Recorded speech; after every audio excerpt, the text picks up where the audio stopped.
BJP Kerala രാഷ്ട്രീയത്തിൽ മദ്യം ഒഴുക്കുകയാണ്. ഈ തെരഞ്ഞെടുപ്പിൽ നിയമമണ്ഡലത്തിലും ബൂത്തടിസ്ഥാനത്തിൽ മദ്യക്കുപ്പികളാണ് വിതരണം ചെയ്തിരിക്കുന്നത്. ചില സ്ഥലങ്ങളിൽ രാജീവ് ചന്ദ്രശേഖരൻ നേരിട്ട് പോയിട്ട് തന്നെ ഇക്കാര്യം നിർവഹിച്ചിരിക്കുകയാണ്. ഇടതുപക്ഷ ജനാധിപത്യ മുന്നണിക്ക് പൊതുവിൽ അനുകൂലമായിട്ടാണ് ഇപ്പോൾ 2-3 ദിവസമായി ഉണ്ടായിട്ടുള്ള മാറ്റം എന്ന് പറയുന്നത്. സ്ഥാനാർത്ഥികളുടെ പര്യടനം മുതൽ പരിശോധിച്ച് നോക്കിയാൽ മുന്നണിയുടെ പ്രവർത്തകർക്കും മുന്നണി നേതാക്കന്മാർക്കും നല്ല ആത്മവിശ്വാസം തന്നെയാണ്. ഇടതുപക്ഷ ജനാധിപത്യ മുന്നണിയുടെ നേതൃത്വത്തിലുള്ള ഒരു ഗവൺമെന്റ്, 3ാം ഗവൺമെന്റ് അധികാരത്തിൽ വരുമെന്നുള്ള കാര്യം ഉറപ്പാണ്.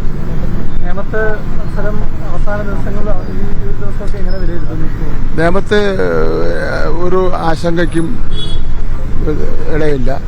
ഇടതുപക്ഷ ജനാധിപത്യ മുന്നണി തന്നെ ജയിക്കുമെന്നുള്ള ഉറപ്പാണ്. അക്കാര്യത്തിൽ ഒരു തർക്കത്തിന്റെയും പ്രശ്നമില്ല. ബിജെപിയുടെ അക്കൗണ്ട് വീണ്ടും ഓപ്പൺ ചെയ്യാനുള്ള സാഹചര്യം ഉണ്ടോ? അവർ വലിയ ആത്മവിശ്വാസത്തോടെ ചില മണ്ഡലങ്ങൾ പറയുന്നു, അതിൽ നിയമവും പറയും. അവർക്ക് അവരുടെ ആഗ്രഹം പ്രകടിപ്പിക്കാമല്ലോ. കാരണം ഇപ്പൊ ബിജെപി കേരള രാഷ്ട്രീയത്തിൽ മദ്യം ഒഴുക്കുകയാണ്. ഈ തെരഞ്ഞെടുപ്പിൽ നിയമമണ്ഡലത്തിലും ബൂത്തടിസ്ഥാനത്തിൽ മദ്യക്കുപ്പികളാണ് വിതരണം ചെയ്തിരിക്കുന്നത്. ചില സ്ഥലങ്ങളിൽ രാജീവ് ചന്ദ്രശേഖരൻ നേരിട്ട് പോയിട്ട് തന്നെ ഇക്കാര്യം നിർവഹിച്ചിരിക്കുകയാണ്. കോടിക്കണക്കിന് രൂപയാണ് നിയമമണ്ഡലത്തിൽ ഫണ്ടായിട്ട് വിതരണം ചെയ്തുകൊണ്ടിരിക്കുന്നത്. കേട്ടാൽ തുകയുടെ കണക്കെല്ലാം കേട്ടാൽ അന്തം വിട്ടു പോകുന്ന സ്ഥിതിവിശേഷമാണ് ഉള്ളത്. അപ്പം അതുകൊണ്ട് കേരളത്തിലെ ജനാധിപത്യവും പരമായിട്ടുള്ള ഒരു സംവിധാനം ഉണ്ടല്ലോ, ആ സംവിധാനത്തെ പണാധിപത്യം കൊണ്ട് തകർക്കുകയാണ്. അപ്പോൾ കേരളത്തിലെ ജനങ്ങളെ സംബന്ധിച്ചിടത്തോളം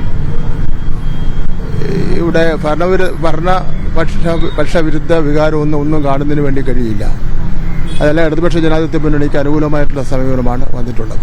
ഈ ബിജെപിയുടെ കാര്യം പറയുമ്പോൾ നേമത്ത് മാത്രമല്ല, സംസ്ഥാനത്തുടനീളം പല രീതിയിലുള്ള പരാതി ബിജെപിക്കെതിരെ ഉയരുന്നുണ്ട്. കിറ്റ് കൊടുക്കുന്നു വോട്ടർമാർക്ക്. ഇന്നലെ തന്നെ ശോഭാ സുരേന്ദ്രന് വേണ്ടി അല്ല, ബിജെപി കിറ്റ് കൊടുക്കുന്നു, മദ്യക്കുപ്പി കൊടുക്കുന്നു, പണം കൊടുക്കുന്നു, ജോലി വാഗ്ദാനം ചെയ്യുന്നു, പ്രൊമോഷൻ വാഗ്ദാനം ചെയ്യുന്നു.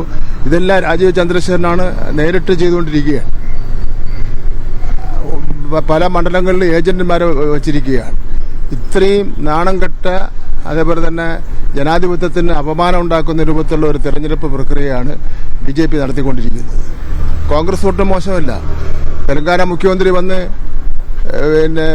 ഒരു സംസ്ഥാനത്തെ മുഖ്യമന്ത്രിയെ അഭിസംബോധന ചെയ്ത് നമ്മൾ കണ്ടല്ലോ. ഒരു കത്തയച്ചപ്പോൾ അതിലെഴുതിയിരിക്കുന്നത് നമ്മൾ കണ്ടല്ലോ.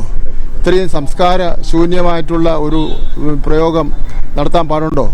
ഒരു സംസ്ഥാനത്ത് ഒരു മുഖ്യമന്ത്രിക്കെതിരെ മറ്റൊരു മുഖ്യമന്ത്രി നടത്താൻ വേണ്ടി പാടുണ്ടോ?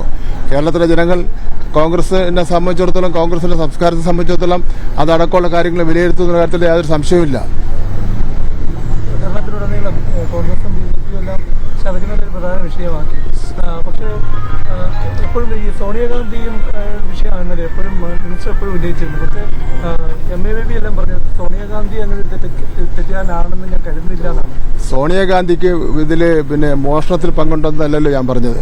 സോണിയാഗാന്ധിയുടെ വീട്ടിൽ 2 പ്രാവശ്യം ഈ മോഷ്ടാക്കളും കേസിൽ പ്രതിയായ ആൾക്കാരും 2 പ്രാവശ്യം ചെന്ന് സോണിയാഗാന്ധിയെ സന്ദർശിച്ചത് സംശയത്തിന്റെ നിഴൽ ഉണ്ട് എന്നുള്ള കാര്യമാണ് സൂചിപ്പിച്ചത്.